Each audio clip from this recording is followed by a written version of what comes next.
أعوذ بالله من الشيطان الرجيم. بسم الله الرحمن الرحيم. الحمد لله رب العالمين. الرحمن الرحيم. مالك يوم الدين. إياك نعبد وإياك نستعين. اهدنا الصراط المستقيم. صراط الذين أنعمت عليهم غير المغضوب عليهم ولا الضالين.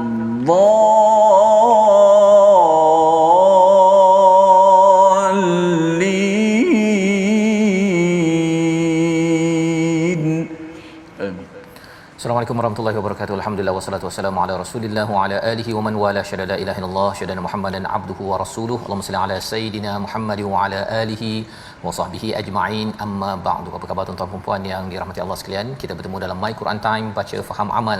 Pada hari ini hari ulang kaji kita. Kita mengucapkan syukur pada Allah Subhanahu Wa Taala banyak-banyak pada hari ini kita dipinjamkan nafas untuk sentiasa kita isikan dengan ruang hidayah daripada Allah Subhanahu Wa Taala. Kita ingin mengulang kaji halaman 412 sehingga 417 yang telah pun kita lewati selama 6 hari, dan alhamdulillah pada hari ini kita bersama dengan tetamu jemputan yang istimewa, Al-Fadhil Ustaz Dr. Muhammad Syafiq Sahmi, pensyarah Universiti USAS di Perak. Selamat datang Ustaz. Terima kasih. Masya-Allah ya, selamat datang, dan juga Ustaz Tirmizi, apa khabar? Ya, alhamdulillah Safas. Alhamdulillah kita bertuah hari ini Ustaz. Betul. Ya, bersama Alu-alukan kedatangan Dr. Muhammad Syafiq di My Quran Time. Insya-Allah. Mudah-mudahan dapat kita belajar lagi sesuatu pada hari ini Safas. Betul saja. Dua surah yang biasa kita dengar, betul. Surah Luqman dan juga surah Sajdah pada minggu ini sudah pun kita lewati, tetapi kita nak juga melihat beberapa sudut permata indah daripada dua surah ini yang sudah tentunya ia amat mengujakan, dan saya seru kepada tuan-tuan kita sama-sama mulakan majlis kita ini dengan doa. Subhanakala ilmalana illa ma 'allamtana innaka antal alimul hakim. Rabbi zidni ilma. Sama-sama kita memulakan majlis kita pada hari ini bagi adik-adik yang bercuti ya bersama mak ayah di rumah, ataupun yang mungkin dalam kereta yang sedang dalam cuti.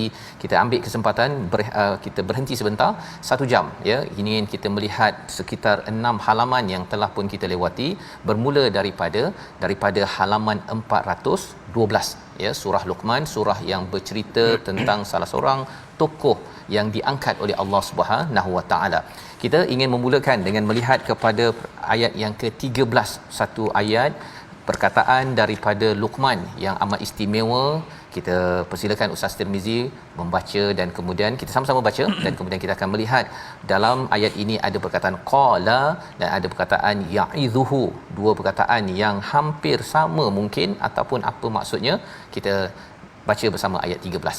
Silakan Ustaz Tir. Baik, terima kasih Ustaz Fazrul, tamu undangan kita Dr. Muhammad Syafiq, penonton sahabat Al-Quran yang saya kasihi sekalian. Insya-Allah jom sama-sama kita mulai dengan sebaik-baik kata-kata kalamullah ayat 13, satu nasihat yang agung daripada nama yang diangkat dalam Al-Quran Karim, itulah Luqman. Mudah-mudahan dapat kita belajar sesuatu daripada ayat ini. A'udzubillahi minasyaitonir rajim. Wa in qala Luqmanu libnihi wa huwa ya'idhuhu ya bunay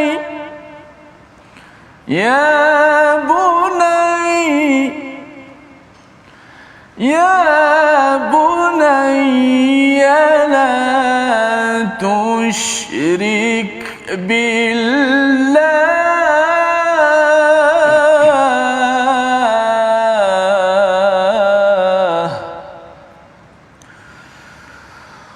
wa in qala Luqmanu libnihi wa huwa ya'idhuhu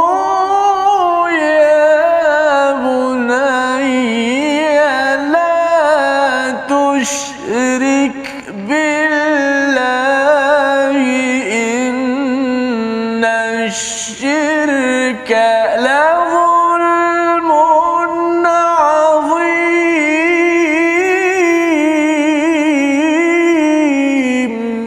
صدق الله. Surah Al-Azim, kita bacaan daripada ayat 13. Dan ingatlah ketika Luqman berkata kepada anaknya sewaktu dia memberi pengajaran kepadanya, wahai anakku, janganlah engkau menyekutukan Allah, sesungguhnya menyekutukan Allah itu adalah benar-benar kezaliman yang besar.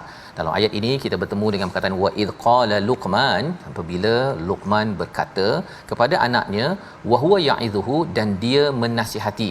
Terus kita ingin bersama dengan Al-Fadhil Ustaz Dr. Muhammad Syafiq untuk menjelaskan apa maksud qala di sini Ustaz ya, dan juga perkataan ya'idhuhu itu bertemu dalam satu ayat. Mesti ada sesuatu yang istimewa tentang bagaimana Luqman ini berinteraksi dengan anaknya pada ayat 13. Silakan. Bismillahirrahmanirrahim. Alhamdulillah wassalatu wassalamu ala habibina Rasulillah wa alihi wa sahbihi wa man tabi'a hudahu wa walahu wa ba'd. Allahumma faqihna fid din wa 'allimna at-ta'wil wa hdina siratal mustaqim wa la haula wa la quwwata illa billahil aliyil azim. Amin. Amma ba'd. Terima kasih Tuan Fazwas dan kepada Ustaz Tirmizi yang saya kasihi dan saya muliakan. Berbalik kepada ayat yang ditadabbur pada hari ini, iaitu ayat yang ke-13, Allah Subhanahu wa taala menyebut wa id qala Luqman. Dan ingatlah tatkala mana telah berkata. Penggunaan qala kita semua tahu adalah fi'lul madhi yang menunjukkan past tense yang telah lepas. Artinya kisah Luqman, kisah yang telah berlalu. Bagi kita yang baca sekarang, kisah ini telah berlalu. Wa iz qala Luqman, telah berkata Luqman. Dan Luqman ini telah pun disebutkan oleh para ulama tafsir, sepakatlah boleh kita katakan dia bukanlah seorang nabi ataupun rasul, tetapi seorang manusia yang memiliki hikmah, sehingga ayat sebelumnya Allah mengikat sifat Luqman dengan hikmah. Dan hikmah ini kalau kita buka dalam ayat Quran yang lain seperti dalam surah yu'til hikmata man yasha wa man yu'tal hikmata, menyebutkan satu ketepatan yang digunakan. Mungkin dalam bahasa Inggeris wisdom wisdom. Artinya seorang yang meletakkan pandangannya tepat pada waktunya. Bila gunakan kata-kata, tepat kata-katanya. Bila dia bertindak, tepat tindakannya. Orang ini hikmah. Jadi interaksinya berbeza dan menggunakan dengan hikmah. Luqman ini spesialnya beliau adalah dengan hikmah yang Allah Ta'ala letakkan sifat itu bagi dia. Dalam ayat ini Allah Subhanahu Wa Ta'ala, dan kita kena belajar daripada sifat ini, kata Allah Ta'ala, dan ingatlah ketika mana Luqman telah berkata, kisah ini telah berlepas, libnihi, kepada anak lelakinya, wa huwa ya'izuhu, sedangkan ia iaitu Luqman ya'izuhu. Di sini pula sini fi'il mudhari'. Fi'il mudhari'. Tadi kan sudah lepas. Sekarang datang fi'il mudhari' pula. Jadi macam mana kaitan itu? Maka penggunaan fi'il mudhari' adalah menggambarkan situasi Luqman yang bercakap dulu tu. Iaitu, dan ulama bahasa bersetuju fi'il mudhari' ini kadang-kadang digunakan listimrar wa tajaddud. Iaitu maknanya apa? Berterusan. Artinya Luqmanul Hakim, dia telah berkata kepada anaknya dengan gaya bahasa nasihat. Artinya bercakap ni banyak bentuk bahasanya. Boleh jadi ancam, boleh jadi tengking, tetapi bentuk ini adalah kata-kata yang datang dengan nasihat. Dan nasihat ini sifatnya membekas ke dalam jiwa. Nah, sahabat pernah berkata kepada Nabi SAW, kata Nabi, ya Rasulullah, sepertinya engkau telah memberikan nasihat wajilat minhal qulub, yang menjadikan hati gemetar. Okey, jadi di sini Luqmanul Hakim ketika bercakap dengan anaknya dengan pesanan yang akan disebutkan tadi, pesanan itu adalah berbentuk suatu nasihat, ingatan yang berbekas kepada hati anaknya, dan disebutkan ya'izuhu. Penggunaan ya'izu fi'il mudhari' menunjukkan bukan sekali nasihat itu, tetapi Luqman selalu menasihati. Bahkan ahli tafsir seperti Al-Imam Ibn Ashur mengatakan bahawa anaknya dan isterinya belum berislam pada waktu itu.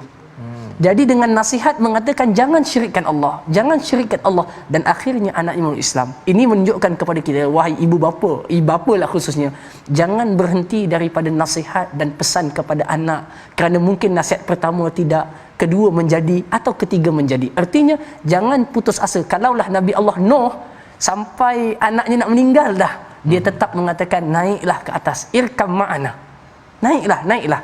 Maka dengan itulah kita ambil pelajaran daripada hikmahnya Luqman memberikan nasihat kepada anaknya. Apa nasihat itu? Semuanya ada dalam satu muka ini yang bukan dalam tajuk tadabbur kita, tetapi para ulama mengatakan setiap nasihat ini merangkumi 3 kebaikan, 3 islah.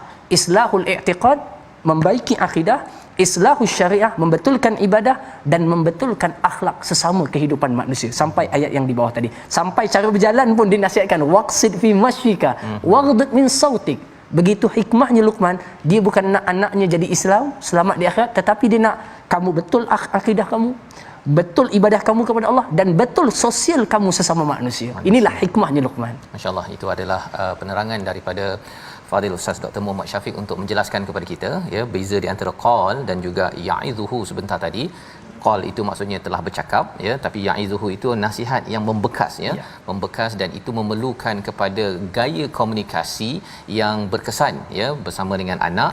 Sudah tentunya la tusyrik billah itu mesejnya, tetapi bagaimana ia disampaikan itu dalam bentuk nasihat, dan sudah tentunya ia pada kadar, pada tempat yang hikmah tadi Ustaz ya, maksudnya sesuai, bukannya nasihat dalam tandas ya, ataupun tengah tempat-tempat yang tak sesuai, anak tengah buat kerja rumah pun nasihat abah nak nasihat ya'izuhu, itu adalah tempat yang tak sesuai.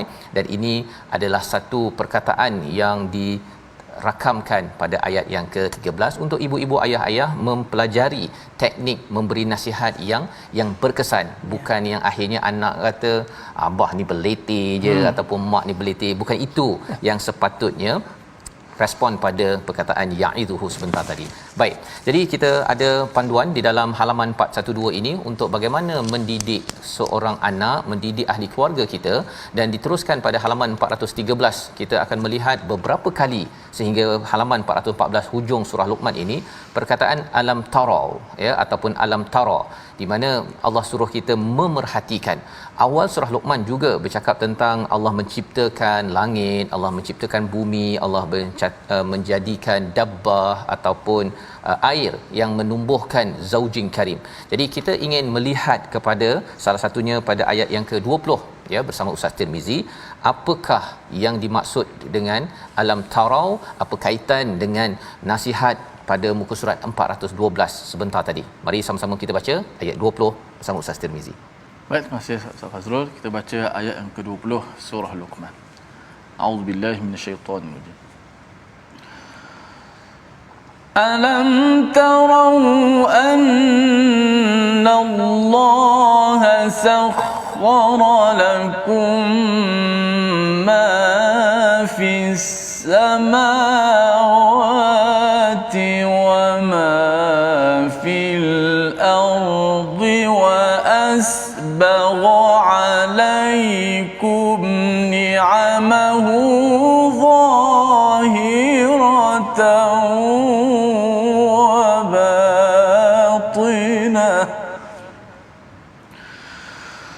ومن الناس من يجادل في الله بغير علم ولا هدى ولا كتاب منير.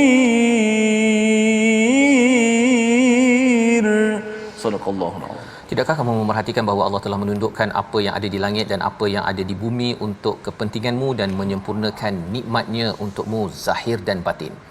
Tetapi di antara manusia ada yang membantah tentang keesaan Allah tanpa ilmu atau petunjuk dan tanpa kitab yang memberi penerangan.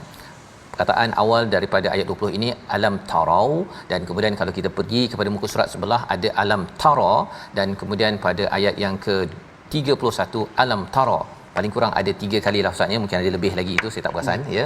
Tapi alam tarau dengan alam tara ni apa bezanya, dan banyak Allah suruh perhati ni apa kaitan dengan pendidikan keibubapaan dalam sebuah keluarga? Silakan. Terima kasih kepada Ustaz. Perkataan alam tara sebagaimana firman Allah pada ayat yang ke-20 dan 29 dan 31, perkataan tara daripada perkataan ra'a ataupun ru'yah, artinya lihat. Ulama-ulama membezakan di antara ru'yah ataupun lihat ra'a ni dengan nazara. Tak, sini tak sebut alam tanzuru. Atau afala tanzuru, tak disebutkan begitu, tapi alam tara. Apa pula beza dengan nazara? Nanti ada satu lagi basara. Hum la yubsirun. Tiga-tiga ni memberikan makna yang berbeza sebenarnya. Dan inilah tuan-tuan, perkataan Quran Allah gunakan dengan kalimah yang paling tinggi nilaiannya untuk memaknakan sesuatu. Dan inilah yang tadi kami kita tengok bahawa kalimah Quran lebih kita dalami, lebih mengeluarkan banyak ilmu untuk kita pelajari. Allah berfirman, alam tara. Perkataan ru'yah ataupun ra'a, dia bukan hanya melihat yang hissi, yang maknanya nampak, macam saya tengok Quran ni nampak. Tetapi ra'a digunakan pada yang itu pun ia, tetapi pada perkara yang kita tak nampak secara hissi, secara materialnya. Sebagai contoh, orang yang bermimpi dipanggil ru'yah. Melihat ru'yah, matanya tak buka, tetapi dia nampak dengan kepalanya apa yang dalam mimpinya. Itu dengan ra'a. Maka di sini ada perkara yang disebutkan oleh Allah, seperti Allah menundukkan kamu di langit dan di bumi. Langit ni dengan jamak. Artinya apa? 7 patalan langit. Kita tak pernah nampak, Ustaz. Kan? Yang pertama, kedua, ketiga apa material. Tetapi Quran nak mengatakan kepada kamu, adakah kamu tidak mengetahui Allah Ta'ala telah menjadikan seluruh langit dan seluruh bumi ditundukkan untuk manfaat kamu. Di sini untuk ibu bapa ataupun bukan ibu bapa, sepatutnya kita menyedari bahawa Allah menjadikan kita khalifah dan Allah jadikan semua makhluk kecuali kita berkhidmat untuk kita.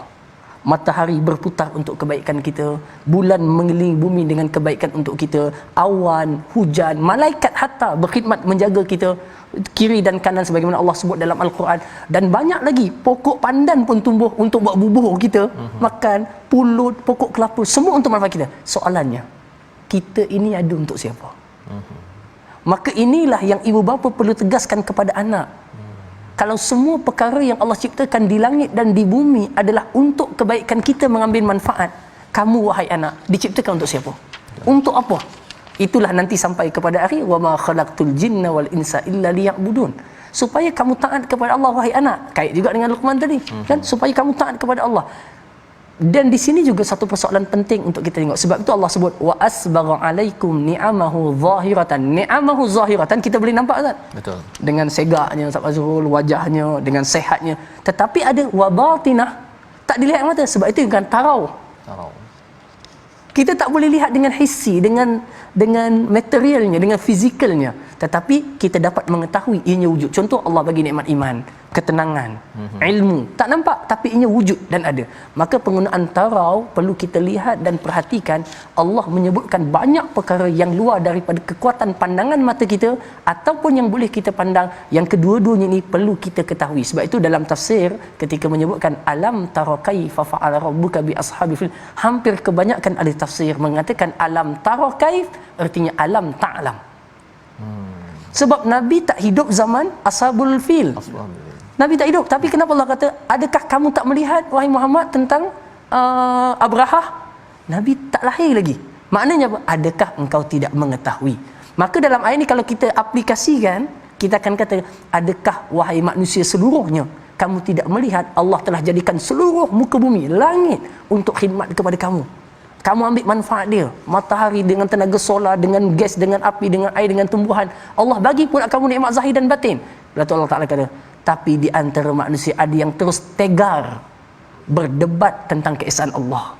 Sedangkan mereka membantah keesaan Allah itu, tak ada pun petunjuk yang dia gunakan sebagai kitab panduan mereka. Jadi ini adalah bentuk kesombongan manusia yang mereka makan daripada nikmat Allah, hidup di atas bumi Allah, berada dalam naungan nikmat Allah, tetapi mereka menyanggahi keesaan Allah Subhanahu wa taala. InsyaAllah. Terima kasih diucapkan kepada Ustaz Dr. Syafiq menjelaskan tentang ayat ini, betapa dalam mendidik anak ini, ya, dalam sebuah rumah tangga itu memerhati pada alam ini, ya. Bahasa alam ini adalah bahasa Tuhan yang perlu didendangkan, ya. Bukan sekadar dia baca Quran saja bahasa Tuhan. Betul. Tengok kepada matahari, tengok kepada bulan, ada pokok pandan tadi itu, ya.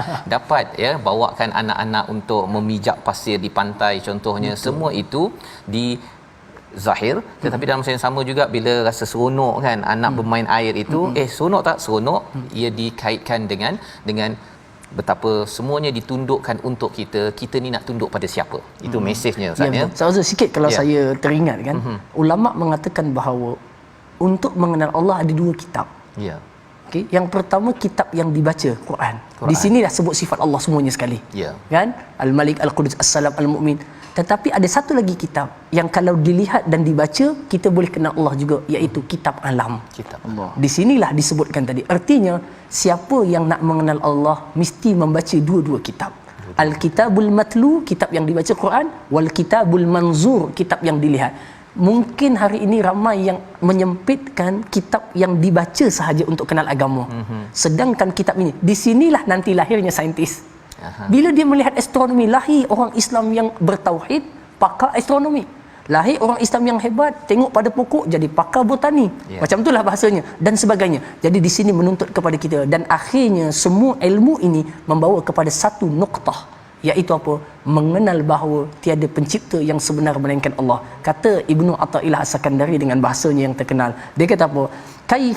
Kaifa yutasawwaru an yahjubahu syai' wa huwa allazi azhara kulli syai'. Macam manakah kita boleh menggambarkan Allah itu terhalang daripada kita dapat merasakan kewujudannya, sedangkan dialah yang menciptakan segala-galanya. Macam mana kita boleh gambarkan kita tak dapat merasakan kewujudan Allah, sedangkan segala benda itu takkan ada melainkan dengan adanya dia. Kan? Maknanya menunjukkan bahawa sebenarnya bukan kita tak rasa Allah tak ada, tapi kita yang telah menghijab beberapa perkara dalam diri kita, khususnya kejahilan, menjadikan kita tak merasakan Allah itu benar-benar wujud. Terima kasih ucapkan Dr. Syafiq. Jadi inilah antara peranan ibu ayah dalam membuka tirai-tirai ilmu ini, dan sudah tentunya daripada Al-Quran ini akan membongkar lagi cara pandang, ya. Cara pandang kita bukan sekadar pandang fizikal sahaja, tapi pandang sehingga nampak betapa Allah ini amat sayang kepada kita semua, anak-anakku, ya. Itulah perkataan bersama dengan borak-borak anak ketika berjalan bercuti, ketika pergi sekolah, dalam main-main di taman. Semua itu adalah pendidikan yang diajarkan dalam surah Luqman. Kita berhenti sebentar, kita kembali semula dalam My Quran Time, baca faham amal insya-Allah.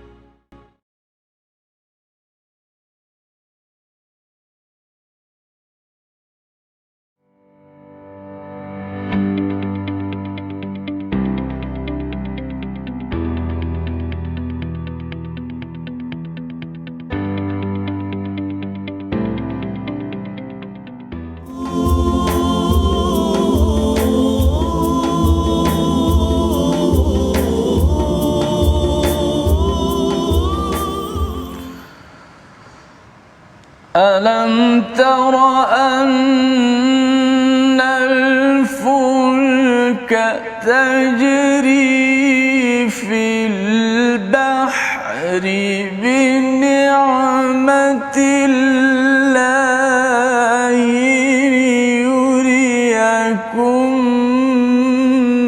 من آياته إن في ذلك لآيات لكل صبار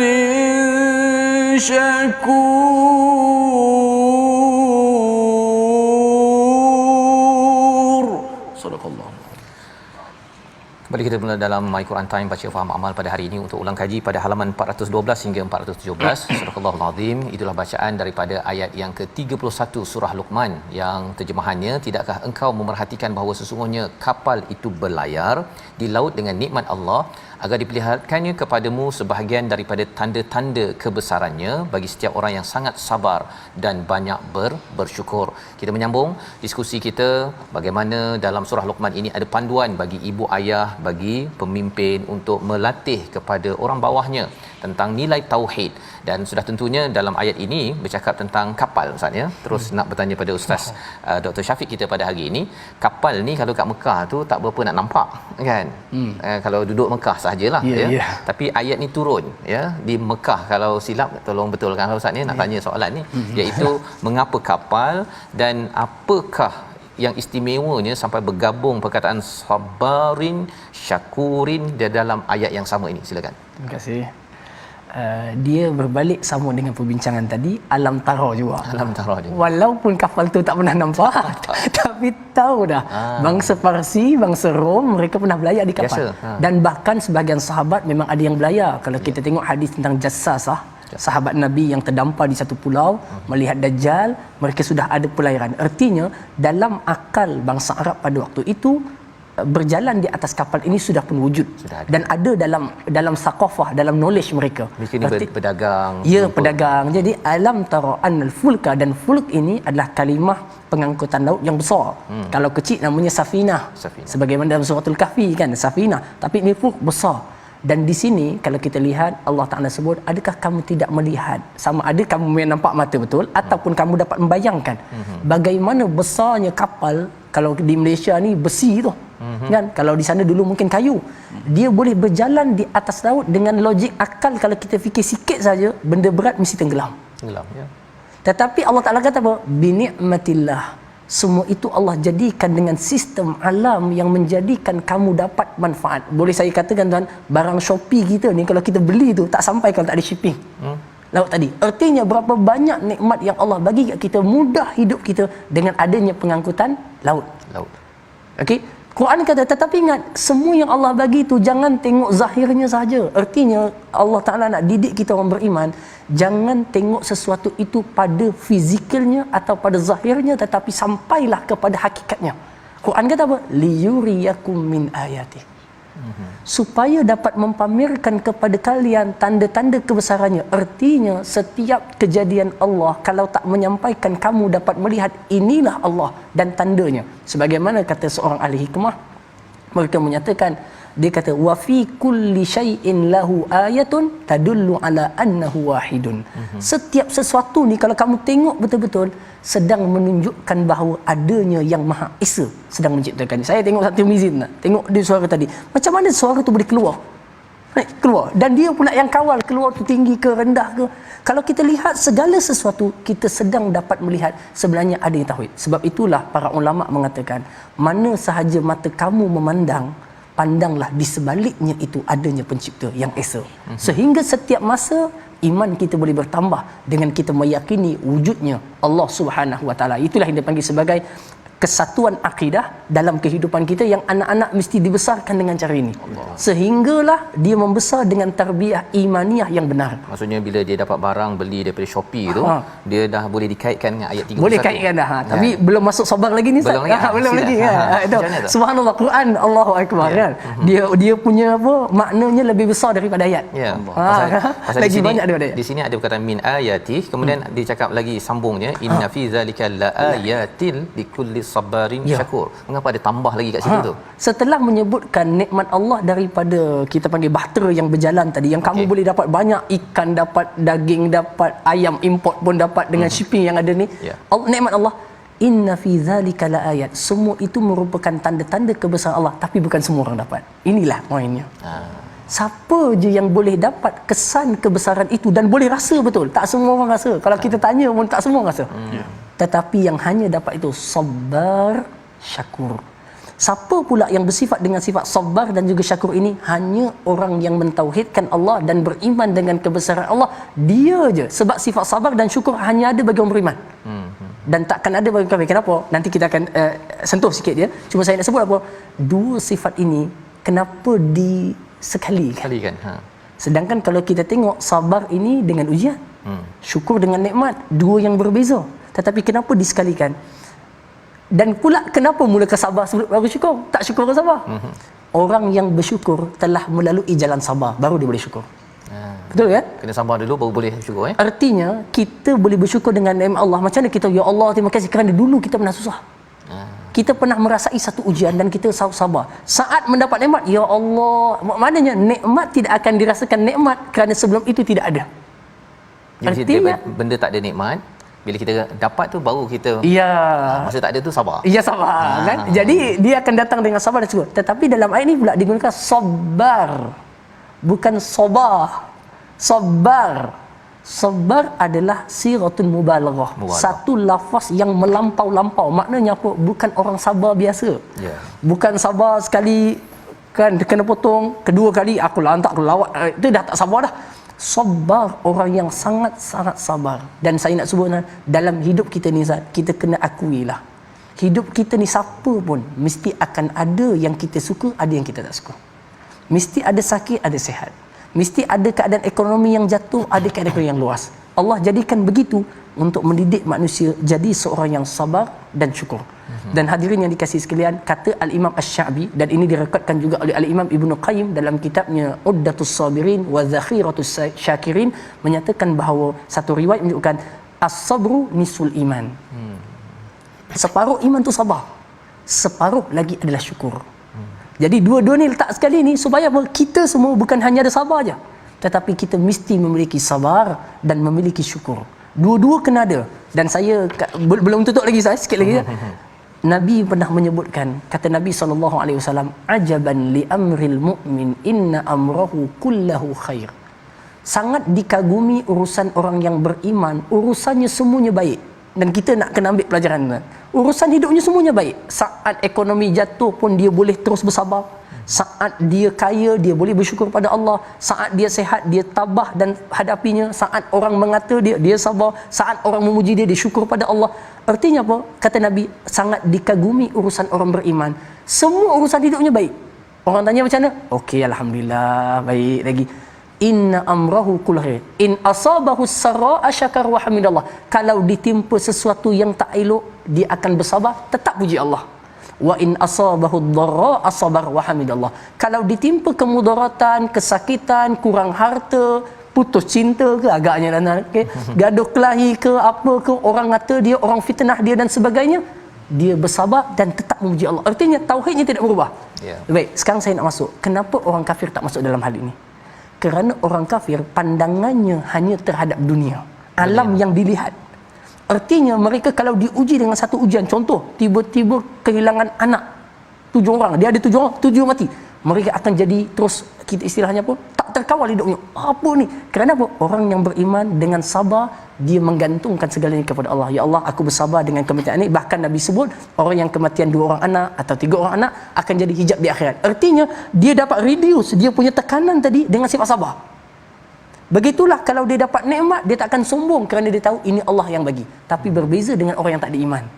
Saat ditimpa dengan satu ujian, dia akan jadi tertekan, dia akan lawan, dia kata kenapa ni? Terjun jambatan. Kalau dapat nikmat pula jadi jutawan, sombong. Nampak? Sifat ini dapat mengawal manusia. Sebab itulah kita berdoa pada Allah bersama-sama, mudah-mudahan Allah hiaskan diri kita dan semua umat Islam ini dengan sifat sabar dan syukur. Dua-dua ni kena ada dan dua-dua kena diimbangkan. Artinya hanya orang beriman yang ada sabar dan syukur sahaja yang dapat menilai tanda kebesaran Allah sekaligus menatijahkan dia mentauhidkan Allah. InsyaAllah itu adalah antara tarbiyah daripada Luqman Al-Hakim, ya.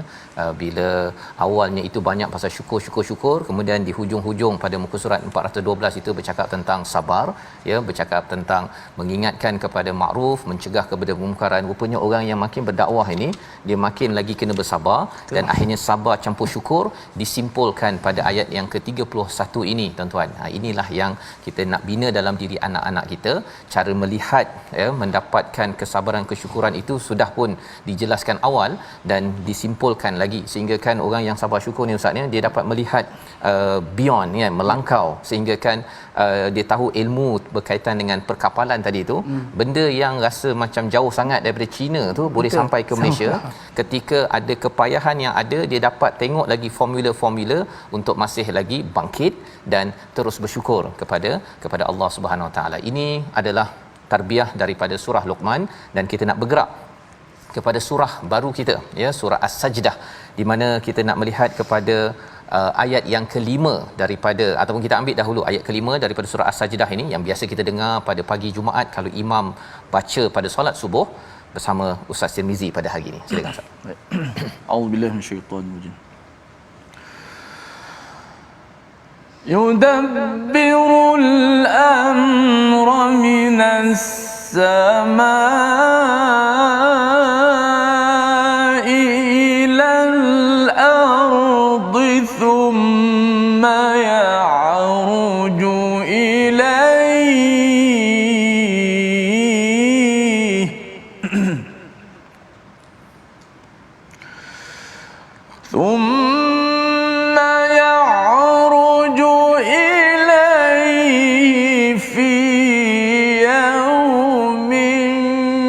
كان مقداره ألف سنة مما تعدون. صدق الله. Surah Al-Nazim ayat yang kelima daripada surah Sajdah, surah yang ke-32. Dia mengatur segala urusan dari langit ke bumi, kemudian urusan itu naik kepadanya dalam satu hari yang kadarnya adalah 1000 tahun mengikut hitunganmu.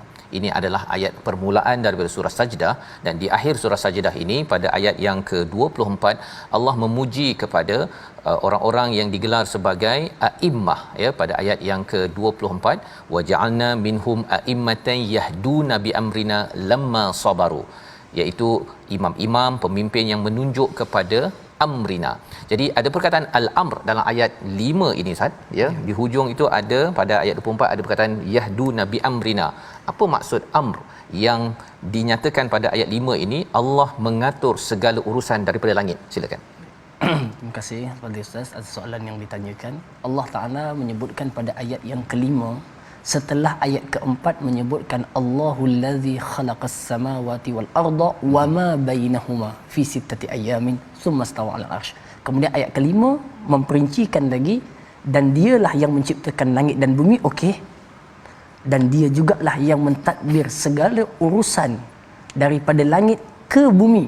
Kalau yang atas tu bainahuma. Kalau yang ini minas sama'i ilal ard. Artinya dalam urusan setiap detik adanya perkara yang Allah Ta'ala turunkan daripada langit ke bumi dengan makna urusan-urusan. Sebahagian ulama tafsir mengatakan al-amr itu adalah al-qada wal qadar. Mungkin sebahagian lain adalah wahyu yang diturunkan. Menunjukkan apa? Pentadbiran di bumi ini sangat berkait rapat dengan pentadbiran di langit. Para malaikat Allah yang diutuskan, yang ditugaskan, Jibril, Mikail, Israfil dan sebagainya, itu satu pusat pentadbiran yang disebutkan dalam sebuah hadis yang lain. Nabi kata apa? Allah Ta'ala kata apa? Allah apabila mencintai seorang hamba, Allah akan kata kepada Jibril, wahai Jibril, aku mencintai fulan ibn fulan, hamba-Ku ini, cintailah dia.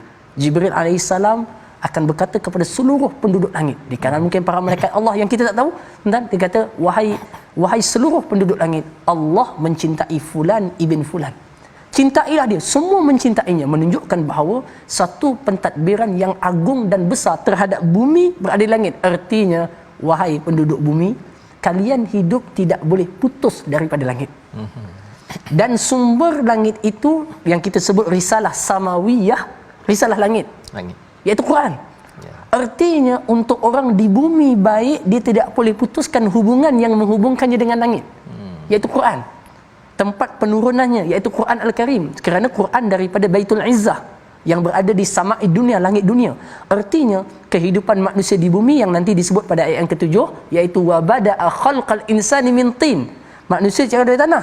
Walaupun begitu, pentadbiran kehidupan kamu semua adalah daripada langit. Artinya penduduk bumi kalau memutuskan kehidupannya daripada perkara langit, iaitu wahyu atau qada qadar Allah dan sebagainya, mereka tidak akan dapat hidup dengan cara yang betul, melainkan panduannya yahduna bi amrina, mesti ada panduan daripada langit, barulah hidupnya di dunia akan jadi betul. Itu yang pertama. Yang kedua, andai kita memaknakan sebagaimana para ulama tafsir menyebutkan qada dan qadar, memberikan isyarat yang kedua pada dia. Apapun yang kamu lakukan di dunia, usaha apapun yang kamu buat, tidak akan dapat merobekkan tirai takdir yang Allah tentukan. Macam mana pun kuat kamu buat, macam mana pun hebat kamu, Firaun punya hebat, tak sakit, pemerintahan kuat, mati juga, diawit juga. Menunjukkan apa? Kita semua tidak akan boleh lari daripada qada dan qadar Allah, ketetapan dan takdir Allah. Di sini tuan-tuan mengikat diri kita, jangan terlalu sombong ataupun angkuh ataupun buat ikut sesukamu. Kerana apa? Apapun yang kamu buat, dia tidak akan keluar daripada apa yang telah ditadbir oleh Allah Subhanahu Wa Taala. Sebab itu Nabi mengajarkan kepada kita dengan satu doa yang kita boleh amalkan, dan para ulama juga mengajarkan kepada kita doa tadi dengan bahasanya, wahai yang maha mentadbir, tadbirlah urusanku sesungguhnya engkaulah sebaik-baik yang mentadbir. Di sini menunjukkan kerendahan hati seorang hamba yang menyerahkan pentadbiran hakiki kepada Allah, bukan maknanya tak buat, tetapi sampai ke saat hatinya merasakan semua benda dalam pentadbiran Allah. Dipanggil sebagai isqatut tadbir, menjatuhkan tadbir diri kerana dia rasakan Allah sudah mentadbir segala urusannya secara hakikatnya. Wallahu a'lam. Terima kasih ucapkan kepada Dr. Syafiq ya. Maksudnya pada para pentadbir yang sedang bekerja di bangunan pentadbiran itu kena ingat ya bahawa sebenarnya kerajaan HQ yang sebenarnya adalah daripada langit. Kenalah dijadikan pemimpin-pemimpin di kawasan pentadbiran, pemimpin yang ada yahduna bi amrina lamma sabaru ya, sentiasa kita mendidik dengan pentadbiran yang diuruskan. Maksudnya kena baca Quran lah Ustaz ya. Kena ambil peraturan daripada al-Quran, faham tentang qada qadar dan juga ketentuan Allah ini agar kita ini connected, berhubung dengan HQ. Kalau tidak dia buat HQ kata cancel, habislah jadi macam Firaun kan, akhirnya ditenggelamkan, sama macam Qarun ditenggelamkan juga segala urusan projek yang kita sedang rancang. Dan nak membina hubungan itu, Allah ada nyatakan dia punya clue dia pada ayat yang ke-16. Mari sama-sama kita baca ayat 16 untuk memahami apakah yang perlu kita buat agar kita sentiasa berhubung dengan kerajaan langit. Kalau saya boleh istilahkan itu, silakan Ustaz. A'udzubillahi minasyaitanir rajim. تتجافى جنوبهم عن المضاجع يدعون ربهم خوفا وطمعا ومما رزقناهم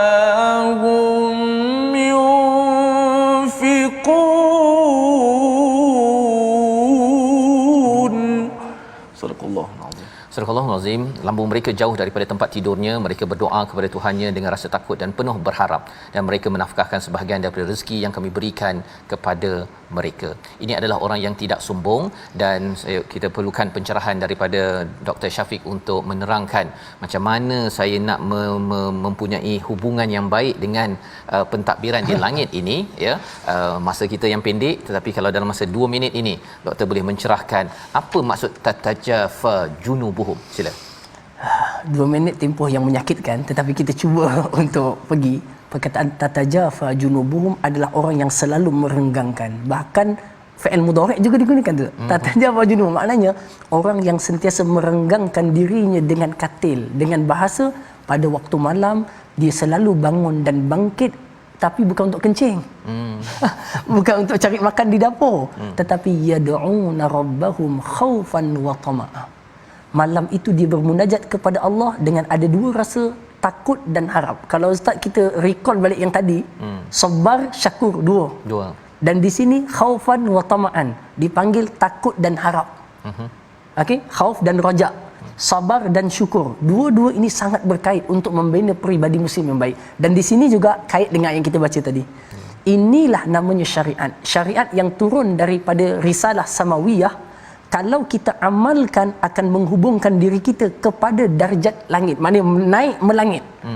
Tapi kalau kita putuskan, maknanya sembahyang tak ada, doa tak ada, puasa tak ada, kita akan jadi seperti binatang di bumi.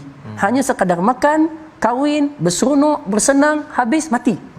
Tetapi orang yang ada kaitannya dengan syariat, dia punya rohani akan naik, akhlaknya akan tinggi seperti ke arah malaikat.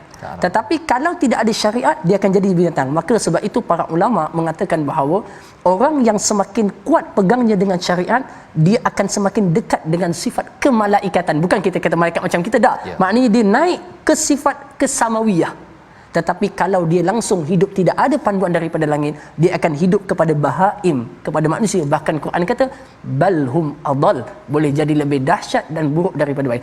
Ayat ni tuan-tuan, para pendengar yang dikasihi sekalian, para penonton yang dikasihi sekalian, ayat ini sebenarnya sangat besar, kerana ayat ini menunjukkan kepada kita sifat ahli ibadah yang baik itu dapat dikenali pada waktu malam. Di saat semua orang tidur, tetapi dia bangkit. Tapi ini ujian untuk kita lah. Bukan kita ada kekuatan. Siang belum tentu lagi. Siang belum tentu lagi. Tengok malam lah. Oh, tengok malam kan. Dengan zaman Netflix pula lagi sekarang ni tengok tak tengok. Tuan-tuan, tapi Allah memuji. Dalam satu hadis Nabi SAW menyebut, kata Nabi SAW, afshus salam wa at'imut ta'am wasilul arham wa salatul laili wan nasu niyam tadkhulul jannata bisalam. Sebarkan ucapan salam bagi orang makan. Solat waktu malam saat orang tidur, kamu akan masuk syurga dengan sejahtera. Itulah. Nabi kata begitu. Kan? Jadi dan perkataan ini disebutkan Allah dalam Al-Quran dalam beberapa ayat untuk menunjukkan kepada kita solat malam yang tata jafa ni dia sendiri boleh terbangun daripada tidurnya. Tidur ni penting. Tak boleh tak tidur. Tapi maknanya orang ni tidur, Nabi pun tidur. Tetapi tidur kita tak macam tidur orang lain. Tidur kita ada waktu terjaga untuk munajat kepada Allah SWT dalam menghubungkan diri kita. Nanti kalaulah ada masing-masing lah boleh rujuk balik dalam suratul Muzammil. Allah sebut apa? Inna nashi'atal laili hiya ashaddu waq'an wa aqwamu qila. Kalau kita boleh bangun malam, segala amal, munajat, ibadah di waktu malam sangat menyentuh dan meresap ke dalam jiwa. Siapa nak jadi mukmin yang hebat, siangnya hebat sebagai tokoh politik ke, tokoh perniagaan ke apa, tapi malamnya dia bersama dengan Allah, dia telah menggabungkan dua elemen untuk dia maju sebagaimana para sahabat ridwanullahu alaihim ajmain. Itulah perkataan malam yang penting kita ambil sebagai tanda aras untuk kita membina hubungan dengan kuasa pentadbiran di langit. Kita doa pada Allah Subhanahu Wa Taala, Allah izinkan kita menjadi pendiri malam yang tegar menuju Tuhan. Kita berdoa di hujung bersama dengan Al-Fadhil Ustaz Dr. Syafiq kita. Silakan. Bismillahirrahmanirrahim. Alhamdulillahirabbil alamin. Wa bihi nasta'in wassalatu wassalamu alal habibil mursalin sayyidina Muhammadin wa ala alihi wa ashabihi ajmain. Ya Allah, ya Tuhan kami, rahmatilah kami dengan keberkatan Al-Quran.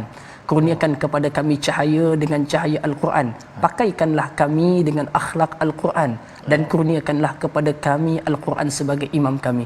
Rezekikanlah kepada kami ya Allah lidah yang basah membaca Al-Quran siang dan malam, dan jadikanlah Al-Quran sebagai hujah yang memenangkan kami di akhirat nanti ya Arhamar Rahimin.